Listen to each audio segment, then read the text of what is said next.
एक और बकचोदी आ चुकी है, बिना बकचोदी की शुरुआत करते हैं। 3 ऐसी टेक्निक्स जो तुम्हारे गधे जैसे दिमाग को घोड़े जैसा बना देंगी, तो ध्यान से सुनो। इसका दिमाग गधा जैसा, कोई ना मानता गधा जैसा मेरा दिमाग है ना, घोड़ा इसका। की बकचोदी करते करते व्यूज बढ़ा लिए और फॉलोवर भी आप। नंबर 1, लोगों को अपनी बातें ऐसे समझाओ जैसे कि वो एक 5 साल का बच्चा हो, क्योंकि ऐसा करने से तुम्हारा दिमाग रिवायर हो। नंबर 2 है, ये बकचोदी किसी के भी दिमाग में घुस जाती है, जैसे बहुत लोग हैं आजकल। और तुम्हारी बातों में क्लैरिटी एंड डेप्थ आएगा। नंबर 2, जब भी तुम कोई मुश्किल काम करके आओ तो उसके तुरंत बाद एक आसान सा काम करो। अब ऐसा इसलिए करना है क्योंकि जब भी तुम बहुत ज्यादा मेहनत से बड़ा काम करके आते हो तो तुम्हारा दिमाग बर्नआउट होना शुरू हो जाता है। लेकिन अगर उसी टाइम पर तुम कुछ ऐसा काम करते हो जो तुम्हें करना पसंद है तो तुम बर्नआउट होने से बच जाते हो। एंड नंबर 3, हर दिन 5 से 10 मिनट के लिए किसी भी विदेशी लैंग्वेज को सीखो।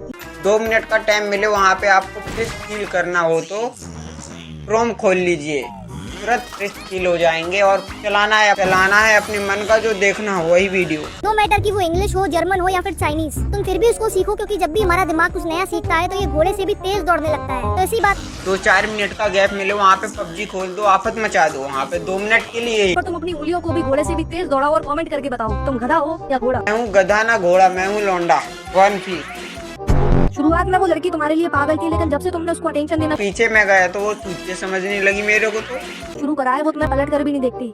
क्या तुम्हारे साथ भी ऐसा हुआ है कि पहले तुम किसी लड़की को बिल्कुल भाव नहीं देते थे और तब वो तुम्हारे पीछे पागलों की तरह पड़ी थी, और जैसे ही तुमने उसको अटेंशन देना शुरू करा वो तुम्हें ही इग्नोर करने लगी, और अब तुम्हें समझ ही नहीं आ रहा कि हमसे तो पटी नहीं, अटेंशन देने की बात ही खत्म कर दी उसने। वो दूर दूर भागने लगी, हम उसके पास आए तो। मेरे साथ कैसा स्कैम हो गया, तो ध्यान से सुनो। इसके पीछे का रीजन ये है कि वो लड़की हाइपर गेमस है और वो चाहकर भी तुमसे अटैचमेंट नहीं रख पाएगी अगर उसको एक बार ये पता लग गया कि तुम भी उससे उतना ही प्यार करते हो जितना कि वो तुमसे करती है। अब इसका मतलब ये बिल्कुल भी नहीं है कि तुम बस लड़कियों की फीलिंग से खेलो और उनको यूज करो, पर इसका मतलब ये है कि तुम उस लड़की से प्यार तो करो, मगर उसे कभी ये पता मत लगने दो कि तुम उससे कितना प्यार करते हो। और उसको मेरे मन में तो प्यार का पी भी नहीं आता है, प्यार का शब्द ही क्या होगा। गलती से भी ये नहीं लगना चाहिए कि तुम उसके बिना रह ही नहीं सकते, क्योंकि ऐसा करने से रिलेशनशिप डायनामिक्स डिस्ट्रॉय हो जाते हैं। अगर सिंपल वर्ड्स में कहूँ तो उस लड़की को ये लगना चाहिए कि तुम्हारी अटेंशन पाना उसके लिए चैलेंज है, और ऐसा करने के लिए वो हमेशा एफर्ट्स लगाती रहेगी। खतरों की खिलाड़ी नहीं बन रही है, चैलेंज बिल्कुल नहीं देने दूंगा मैं उसको एहसास भी नहीं होगा मैं उसे प्यार करता हूँ। मिली ही नहीं कोई। अगर तुम्हारी बंदी तुमसे ये बोल रही है कि उसे अब तुमसे ब्रेकअप करना है तो समझ जाओ कि वो ब्रेकअप की 3rd स्टेज पर है, और अब उसे तुमसे दूर जाने से कोई भी नहीं रोक सकता। मेरा दोस्त बोलने लगे यहाँ पे मेरे दर्द होने लगा, तो उसे चाहिए सिगरेट। एक सिगरेट पिए फूफू करने के लिए, दर्द खत्म।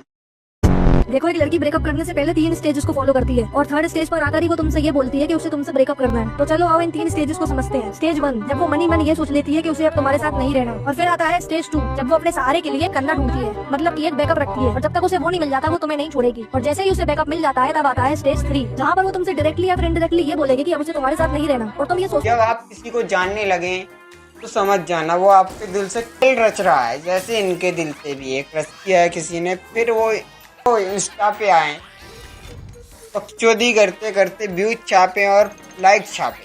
क्योंकि नॉर्मल सा आर्ग्यूमेंट ही तो हुआ है, आज या कल मैं ऐसे मना लूंगा, क्योंकि तुम्हें पता ही नहीं होता कि ये प्लानिंग कितनी पुरानी है। और ये वाली स्टेज पर आकर तुम उसके सामने चाहे कितना भी रो लो, गिड़गिड़ा लो, उसको फर्क नहीं पड़ने वाला, और ना ही वो तुम्हारी कोई बात सुनने वाली है। इसलिए चुपचाप वहाँ अपनी एनर्जी वेस्ट किए बिना वहाँ से निकल जाओ। एनर्जी की तो बात ही नहीं कर रहा है कोई, पहले ही दिन एनर्जी खत्म करता हूँ मैं अपनी। मेरे से बात करती है छोड़ने की, तो मैं कहता हूँ चल निकल। कब निकल रही है तू मेरी जिंदगी से?